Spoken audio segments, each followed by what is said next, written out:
பல தொழில்களை நிர்வகித்து இன்றைக்கும் இந்திய தேசத்தினுடைய பொருளாதாரத்தில் முக்கிய பங்கு வகித்த அந்த மனிதர் மிகவும் நல்ல மனிதர். அவருக்கு குழந்தைகள் இல்லை. அவர்கள் குண்டூசியிலிருந்து கடப்பாறை வரைக்கும் எல்லா பொருட்களையும் உற்பத்தி செய்கிறவர்கள். இந்த இந்திய பொருளாதார நிலைகளை நிர்மாணிக்கக்கூடிய அளவிற்கு அவர்கள் ஆதிக்கம் உள்ளவர்கள். அவர் பேர் ரத்தன் டாடா. கோவிட் டைமில் இந்த டாடா குழுமத்தினுடைய சிஸ்டர் கன்சர்ன், அவருடைய அந்த குழுமத்தினுடைய மற்றும் பல்வேறு அமைப்புகள், அதில் இருக்கக்கூடிய சிஇஓ, முக்கியஸ்தர்கள், அதை நிர்வகிக்கிறவர்கள் எல்லாம் அவருக்கு நிறைய மின்னஞ்சல் அனுப்பினார்கள். இந்த குழுமம் இத்தனை கோடி லாஸ் ஆயிடுச்சு கொரோனாவினால. உங்களுக்கு தெரியுமா, பல தொழிற்சாலைகள் மூடப்பட்டன கோவிட் டைமில். ஆகவே டாட்டாவும் அதற்கு விதிவிலக்கல்ல.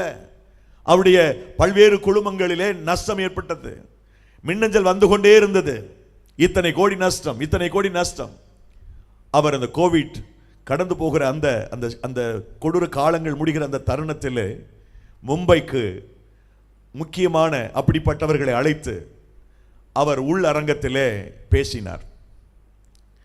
எனக்கு அவர் பேசுகிற போது அதில் சொன்ன ஒரு குறிப்பு என்னை மிகவும் தொட்டது. அவர் சொன்னார், நிறைய பேர் எனக்கு மின்னஞ்சல் செய்திருக்கிறார்கள், நீங்கள் செய்திருக்கிறீர்கள், இமெயில் பண்ணியிருக்கிறீங்க, எனக்கு இத்தனை கோடி லாஸ், இத்தனை கோடி லாஸ். என்ன, நான் உங்களுக்கு சொல்லுகிறேன், இந்த கொரோனாவிலே நீங்கள் உயிரோடு இருக்கிறதே மிகப்பெரிய லாபம். அது லாஸ் இது லாஸ்ன்னு சொல்றதை விட நீங்க உயிரோடு இருக்கிறீங்களே அது மிகப்பெரிய லாபம்.